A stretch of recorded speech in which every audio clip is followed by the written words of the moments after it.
10 நிமிஷத்தில் ஈஸியான சொரக்காய் பொரியல் எப்படி செய்கிறதுன்னு பார்க்கலாம். ஒரு கடாயில் கொஞ்சமாக எண்ணெய் ஊற்றிக்கலாம். எண்ணெய் நல்லா காஞ்சதும் 1 டீஸ்பூன் அளவுக்கு கடுகு உளுந்தம் பருப்பு சேர்த்து நல்லா வெடிக்க விட்டுக்கலாம். கடுகு நல்லா வெடித்ததுக்கப்புறமா ஒரு பெரிய வெங்காயத்தில் பாதி கட் பண்ணி வச்சுருக்கேன், அதை சேர்த்துக்கலாம். கூடவே 2 பச்சை மிளகாவை சின்ன சின்னதாக கட் பண்ணி வச்சுருக்கேன், அதையும் சேர்த்துக்கலாம். ஒரு கொத்து கருவேப்பிலை, இது எல்லாத்தையும் சேர்த்துட்டு நல்லா கலந்து விட்டுறலாம். வெங்காயம் நல்லா வதங்கி வந்துருச்சு. இப்போது நான் ஒரு சொரக்காவை பாதியாக கட் பண்ணி சின்ன சின்னதாக தோல் சீவிட்டு கட் பண்ணி வச்சுருக்கேன்.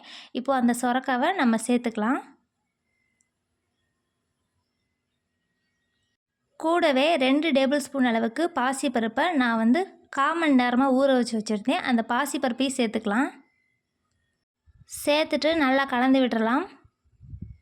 கலந்து விட்டதுக்கப்புறமா 1 டீஸ்பூன் அளவு உப்பு சேர்த்துக்கலாம். இந்த காய்க்கு உப்பு பொரியலுக்கெல்லாம் கொஞ்சம் கம்மியாகவே சேர்த்துக்கலாம்.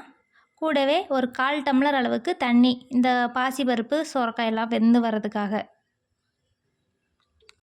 சேர்த்துட்டு ஒரு தடவை நல்லா கிளறி விட்டுட்டு மூடி ஒரு 10 நிமிஷத்துக்கு வேக வச்சுக்கலாம். இப்போ பாருங்கள், காயெல்லாம் நல்லா வெந்து வந்திருக்கு, தண்ணியெல்லாம் வற்றி. இப்போ இது கூடவே ஒரு 1/4 கப் அளவு தேங்காய் துருவி வச்சுருக்கேன், அந்த சேர்த்துக்கலாம்.